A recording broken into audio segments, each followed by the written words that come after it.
Yeah, I think it was really cool for me too, how what we didn't record was our conversation after the last podcast. Mm. And I wish we would have recorded that because that would have It been was an great. epic podcast. And so we're, bringing some of that in today. Yeah, it's, I mean, the topic that we were excited about today is wholeness. Mm. And I think what we've already shared today about wholeness is interesting because, wow, several things I want to say right now. So one phrase we were talking about is we are whole, especially in vulnerability. And kind of talking about whether it's especially in vulnerability or even with vulnerability. And for me, I actually looked up, so I was speaking with my friend Kim yesterday, and vulnerability came up. And he's going to be on our podcast, I think, in 2 weeks. Awesome. And we were talking about, and I'm going to do it again right now. So vulnerability, we were like, he's like, well, we have to define it. And I was like, that's brilliant. Let's make sure we actually understand what the Webster's definition of vulnerability is. And if you look at it, it says, and so this was interesting, the quality or state of being exposed to the possibility of being attacked or harmed, either physically or emotionally. And I feel like I'm channeling my inner Brene Brown right now when I think of, if we go off that definition, then it's like, yeah, be mindful if I'm, don't know somebody and they have a weird energy and I feel threatened by them. I'm not going to be like, oh my gosh, I feel so gentle and emotional and fragile today. It's like, what I'm talking about is mindful awareness of how am I showing up? Am I hiding vulnerabilities because I think I need to be whole or to be what I think the world expects me to be or what I think I should be to feel enough? And the vulnerability to take those masks off and allow people to really see me, even if I may be harmed emotionally. That may happen sometimes, but I think, how do we define being harmed? If I'm doing it for some external stimulus that is, I think, manufactured, or I'm chasing, or I'm reaching for something, and I'm really putting so much weight on what someone thinks or says or does, then okay, I may allow myself to be harmed emotionally. But if I'm just being myself, whether I'm sad, I'm excited, I'm tired, I just want to show up, I just want to be here in the moment. I don't think with my practices, with how I've grown as a man, with who I believe I am, I don't think the risk for me being emotionally harmed is that great at all. I think, physical harm, that's a whole other conversation. I'm talking about emotional, vulnerability, and channeling my inner Brene Brown, I think, is where that is the requirement for real intimacy and connection and community and friendship and love with others. And so for me, vulnerability, like I'm whole, especially in my vulnerability, I feel more whole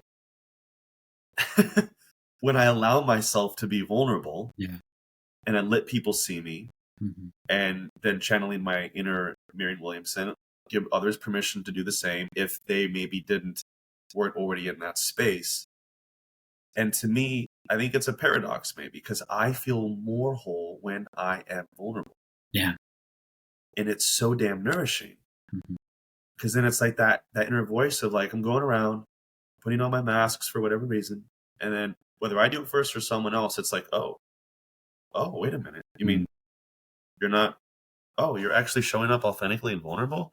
It's like your soul perks up or something, You know what I mean? Like my soul is just like, ooh, that's a frequency that feels good. And I lean into it. And that's one of my biggest lessons this year so far, is embracing that more and more than I ever have before in all areas of life. And I feel so much more whole for doing that. And I think others around me feel more whole too, from what I'm seeing Mm-hmm. and what I'm hearing. Uh, what do you think about that? No, I love that. I think just building on that, from my perspective, I think showing up and as you step it back for a second here, kind of as you described vulnerability there and how we're trying to speak about it and use it, it's so connected with authenticity, and just with being present, being open, um, being consistent with who you feel like you are inside, and showing that, and not uh, not a mask or a whether that's more athletic or smarter or whatever thing it is you're trying to show other people, but just showing how you perceive and feel yourself, and showing up in that. I think it is one of the best ways and the most meaningful ways to it not only express our wholeness to others, um, or desire to live from that energy, but also it allows us to, I think, rest in that. It allows us to participate and be in that wholeness, and that's a very grounding. And I think this is one of the reasons that it affects the relationships, and you can actually start to, as you shift, you can see people around you, your community shift, because I think just by that act of you choosing to show up in that way, it creates a space for someone else to show up that way, because there's an immediate lack of judgment that is so common in so many of our relationships. And I feel like we miss the fact that judgment often originates with us, because we're judging ourselves. We've judged ourselves as less or broken or not whole. And then we put on a mask to make it feel whole. Like, that's an act of judgment against yourself. Oh, that's good. And I think when we do that, it's just like that energy is pervasive. Like, others feel that judgment. Maybe not judgment of them, but they can tell that there's something that's just a little bit off. Like, we're really, I think as humans, like, we're really in tune with this stuff a lot more than we realize. And once you do start creating space to be sensitive to that and think about that, you can really tell, like, individuals who you hang out around, that you just feel more open, feel more easy, feels lighter. You feel less likely to be judged for however it is you're showing up. And I think but I think it's really empowering to realize that that feeling we often put on others, that judgment very often starts with us, is where we feel it most. We're judging ourselves. And then stepping out in the world and surprised when others judge us, when we're leading by example. Like, we've already told other people energetically how we want to be treated, because that's what we're doing to ourselves. And I think that's we'll step into this too, but that's a neat part of the wholeness conversation, is like the becoming aware of your wholeness and choosing to treat yourself as whole. But I'm interested in talking about that moving forward too. But any thoughts on just that reflection? Yeah, well, I actually have a question that just came up. Yeah. How would you define wholeness? I think it's a great question. I think for me, what has made the most sense as an idea of not being broken, not lacking, not being deficient in something, in who I am. Like, I didn't, and that's really, I think, how I use it specifically, is not broken, not deficient in something. I don't need some external practice or some external thing to make me whole. That it is something that just is. And I think, yeah, that should be included, I think, in my definition as wholeness, is just, we just are. Like, it's accepting who we are in this moment. And so it's an idea of there's not something I need to do to become whole. There's not this practice or activity I need to do every day for a certain amount of time to be whole, or hang out with this person or that person to be whole. It's just a it's a state of existence that already is. And I think that can take some different shapes just depending on how somebody sees themselves, how somebody spiritually sees the makeup of the world or their world. I think the exact definition of like what that wholeness is for those could be different. Yeah. But the main tenet being that you already are, that we were either came that way or created that way or happened that way, whatever, but that wholeness existed from the moment I existed. Okay, so I have another follow-up question on that. Yeah. What does wholeness feel like to you? I think that's really cool question. An interesting one that I don't think I would have been able to answer 15 years ago. I think that answer for me didn't really start to form except for the last decade, and that was really once I felt something different than broken. And I think that was my initial pervasive feeling was of just being maybe not even broken, maybe too strong, but just lacking. Like there was something in my life that was missing. Like I was not a complete person, whether that was around what I believed or what I did, but there was something outside of me that needed to happen or I needed to interact with to be complete, to be enough. So it was, I think, initially connected with those ideas of enoughness and being worthy. And it was a really neat journey for me of stepping into accepting exactly who I was right then and claiming that as whole. And so to answer your question more clearly, I think the feeling is it's really been one of a pervasive peace, of a calmness, of looking things that benefit my life, but not trying to fix my life. I'm not. Like I'm okay right now, but that would also be nice. Exactly, right? And I think that's it's learning to carry. It feels often, I think, like a duality, especially in our culture, because we are so programmed that only one thing can be on top. Like we can only be driven toward one thing. There can only be one winner. We define ourselves often by what we do, a very select category. And I think the reality that I've started to live in is that I am whole and I love who I am right now. I would also like to be more disciplined. I would like to be, work out more often. I do. I would like to give others more space when they talk and less often be creating my response while they're still talking and actually hear them. I mean, there are things in my life that I would like to shift, and I'm actively working on shifting. Yeah. And I'm still whole. Yeah. All right. I feel like I'm almost interviewing at this point because it's such a good topic.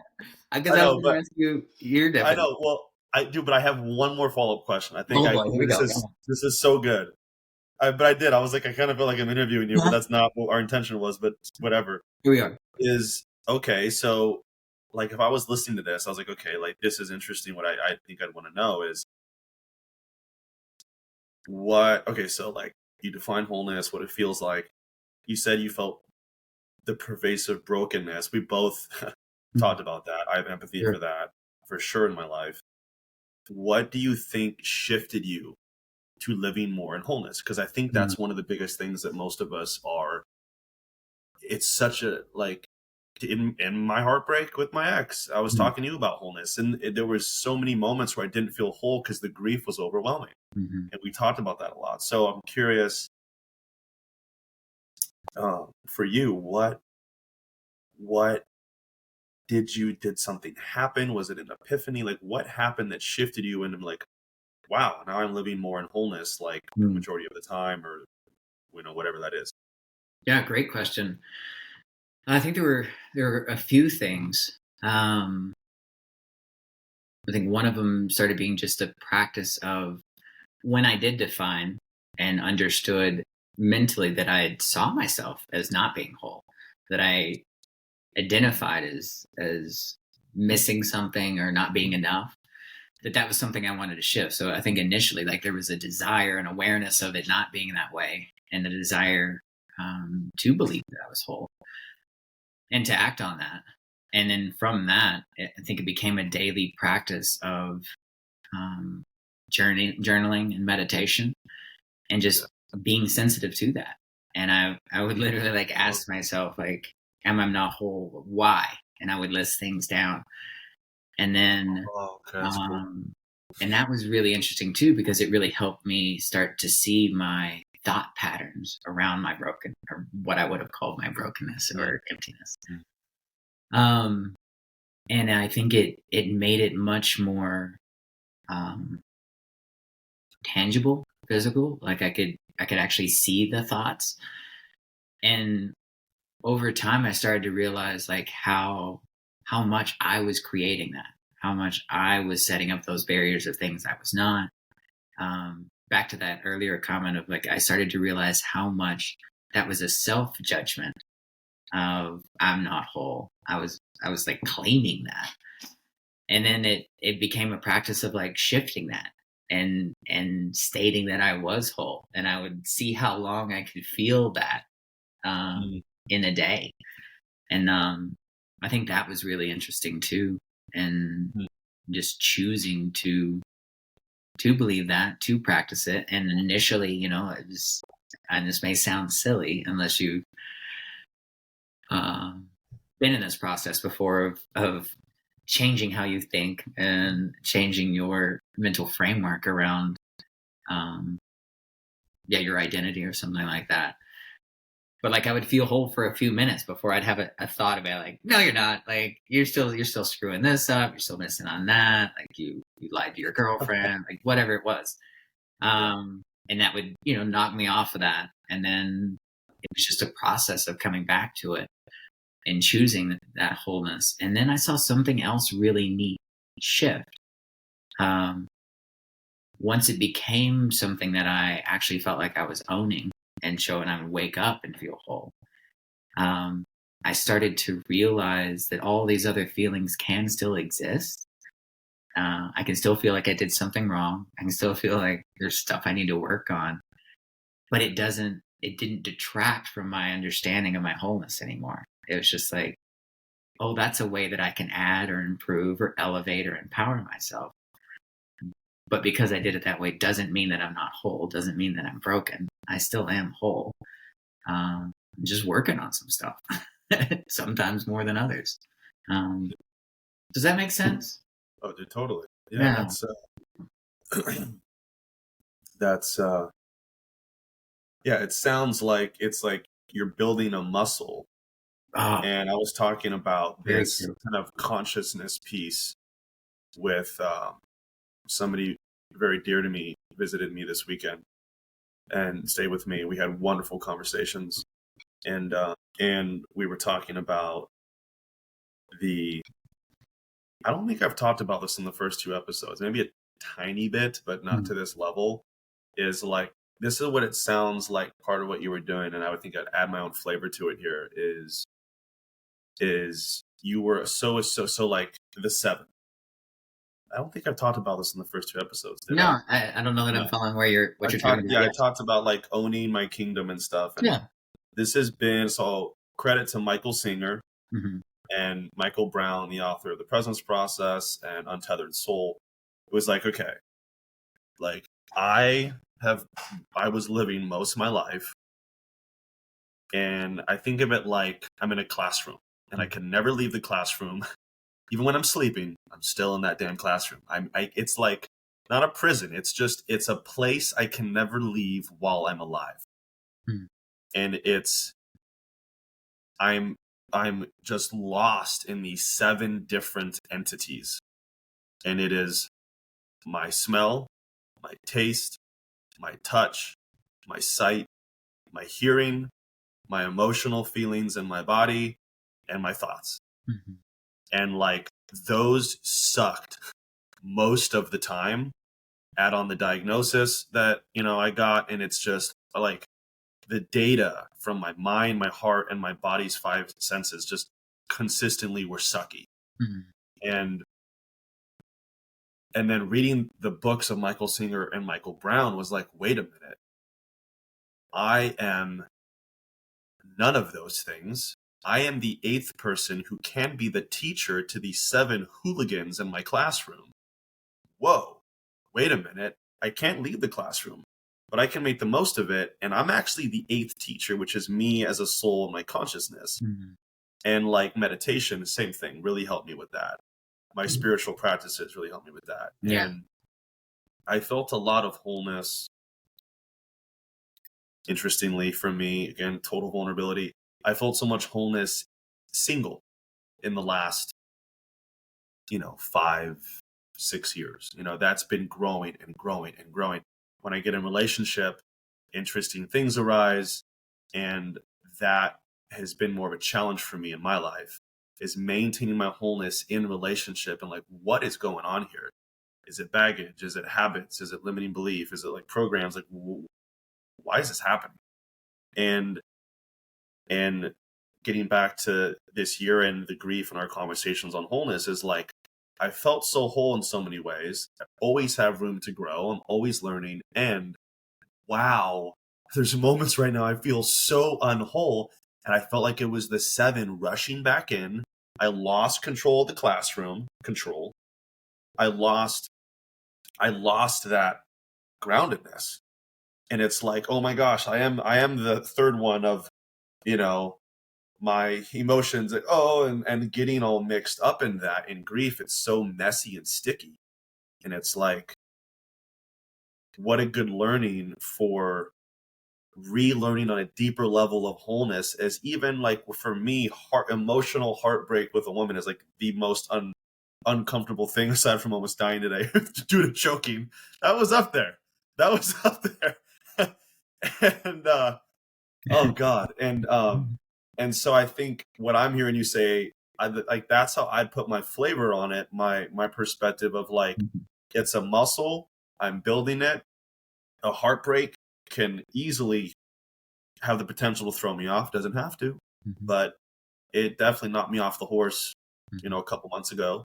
And like for you, it's like, yeah, I built the muscle and I realize I'm not any of that garbage, and I don't have to make it the enemy either. I can work with it and befriend it all and still know it is not me inherently, but it is a part of my experience. And the pain, this is actually one of my gratitudes before we started, the pain and the discomfort, not only are they not my enemies, but they are here to teach me something.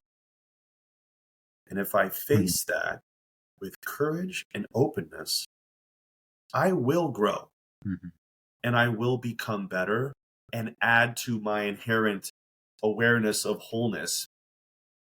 And so those are my initial thoughts on that piece. What do you think? Well, I think it's really cool. I concur with that. It's a really neat process. Also, just seeing the influence of those great books. I mean, Presence Process and the Untethered Soul are both just incredible. And I think that I didn't really touch on that when you asked the question earlier.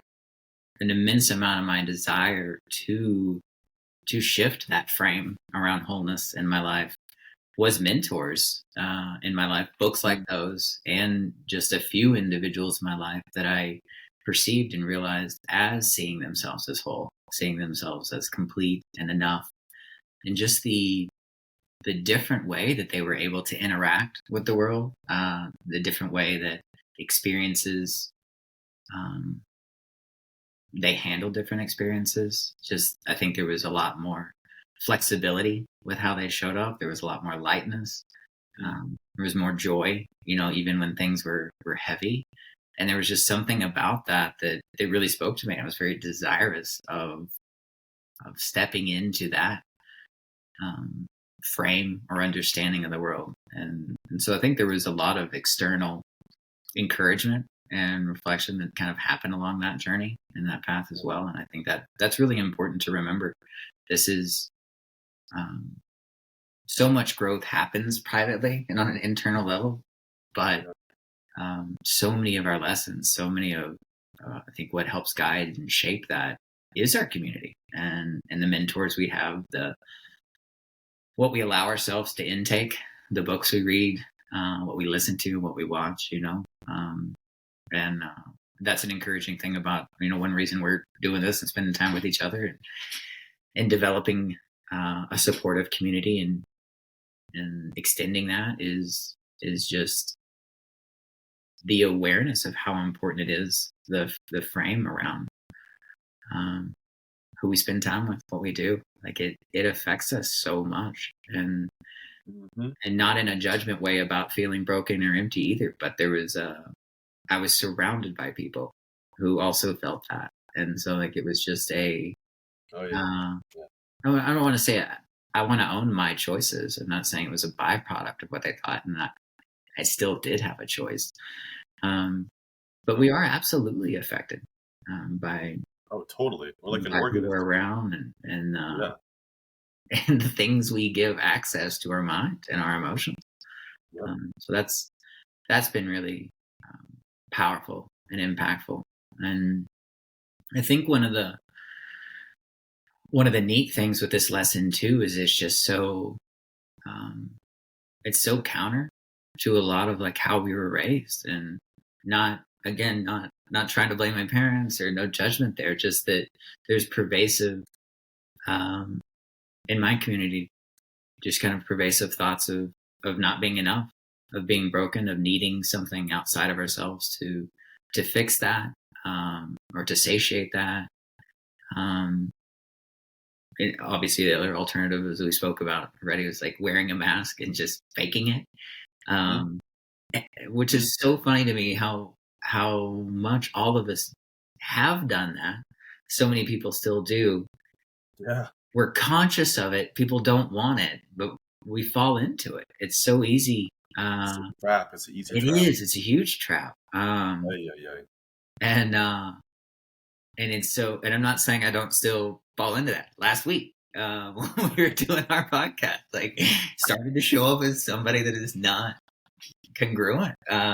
Yes, I love how much you own that. It's awesome. And so it's not like it's not a fix. It's not like one time and like I'm not going to struggle anymore. It's just I think that's one reason we're excited about talking about this is the agency we have and the choice we have behind it, like recognizing our own wholeness and then choosing to step into that, choosing that wholeness over and over and over again. And I think it's been incredible how it has reshaped my life. Just the emotional and mental calmness and even flexibility and options I feel like I have now in life versus when I was trying to act like somebody who had it together, versus wearing those masks, just like that insecurity, that feeling that it was a lie,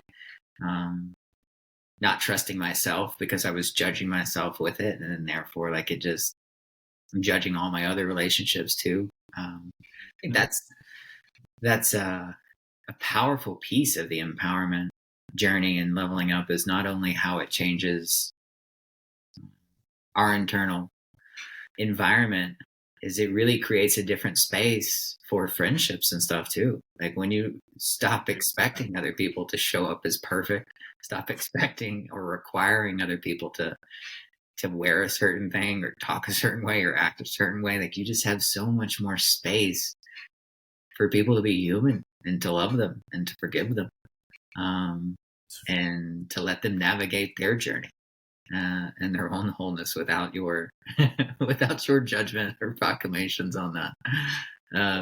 And I think the neat thing about that is it allows you to experience so much more joy with other people, and because of that space it creates. Dude, amen. I just thought of something else with what you were saying, is just how far we both have come.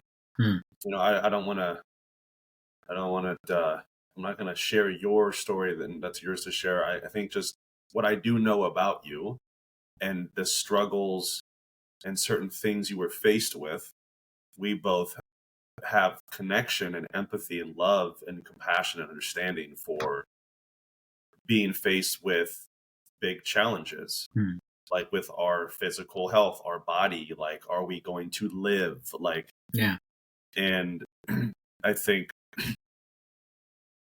it reminds me of, you've heard me talk about this a lot, is like, whether it's a trauma, a tragedy, an accident, a death, and coming back to life, a near death, a disease, a cancer, whatever it is, it's like one of the biggest commonalities, those things, of the people that like level up and just explode into growth and evolve like a butterfly if you choose to face it in a certain way. And so when I think about that and like how far we've come, Hmm.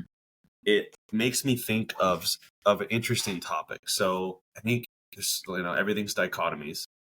And I think it's an interesting dichotomy you brought up. So I want to segue into this other piece of like, I'm whole now, and that doesn't mean I can't also do or attain these other things, but Hmm. I'm not chasing it in a stressful, anxious need to get it to then feel good, because it never works. You're just, you're chasing something that never comes. And it's interesting too, in the rat race, for like people get out of the corporate rat race and then get in the spiritual evolution rat race, which I fell prey to, of like, all right, I'm not going to try to get tangible things to make me feel okay and whole. I'm going to keep chasing spiritual things to feel okay and whole. And that was another journey I went through. Hmm. And it's like, whoa, that's interesting. Same carrot I'm chasing, but just it looks different. It's just in a different realm. And so what I'm getting towards too on the topic is, when I think of David Goggins, when I think of Tony Robbins, when I think of, I mean, Tom Bilyeu, I mean, there's so many names I could go off on, is this: the more I face discomfort, the more I face the discomfort of like a cold plunge, Hmm. the discomfort of vulnerability, the discomfort of being seen, the discomfort of discipline. The more I do that, I'm even thinking of, also Les Brown talks about this, Sadhguru talks about it, so many people, is the more I do that, it's like my soul comes to life more and more and more, and my wholeness organically expands and expands and expands. And I'm reminded of, Les Brown quoted this a lot when he was big: the wealthiest place in the world is the graveyard. Hmm.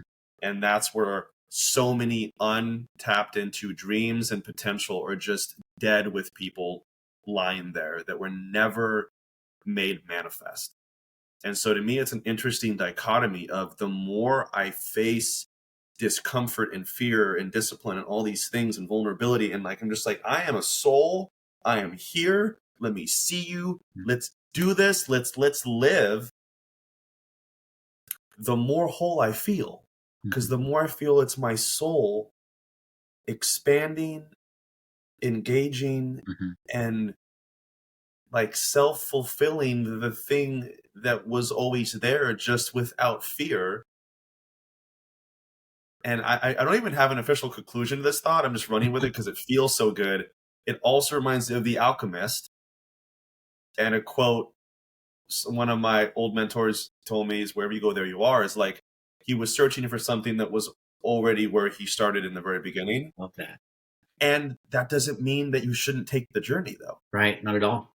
And so I think maybe what I'm trying to say is, the more I live and face discomfort and grow into not letting fear or masks or programs or all that garbage prevent me from doing something or saying something, the more whole I ironically feel. Hmm.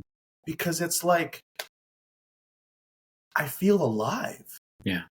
And that aliveness, to me, like when I think of what does it feel like, or how would I define Hmm. wholeness? Wholeness to me is feeling present, alive, fully myself, and at peace in the present moment. Hmm.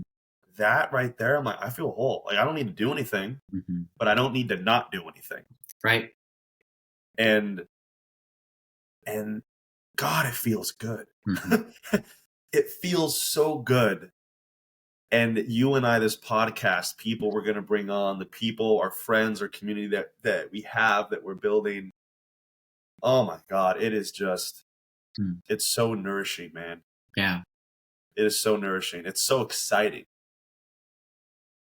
So there's my 2 cents on that piece. No, I love it. I think as you were talking, like, it just reminded me of these didn't come up before, and you even said this in a way, like I think for me, the worthiness and enoughness are a huge part of how I feel wholeness.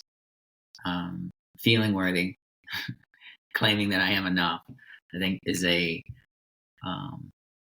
maybe the two most impactful experiences of living in that wholeness, and what that is. Like, as you said, I don't need to do anything right now to create that enoughness, that worth, that wholeness. But I also don't need to stop doing anything to create that. Like, it is. And stepping into that. And I think it's so powerful as we start to examine and readjust our thoughts and our framework around our lives and around our decisions. Like, this is one of many, but once you start to step into these thought patterns and stuff, it really allows so many other incredible, like, supportive thoughts, like the understanding. And this is one we've talked about a lot, and I love, like, the idea that this event is happening for me, not happening to me, is so powerful in just how we perceive any event in our life, positive or negative. I think as you were talking about earlier, just having a history of having some health events, things come up that really allow you to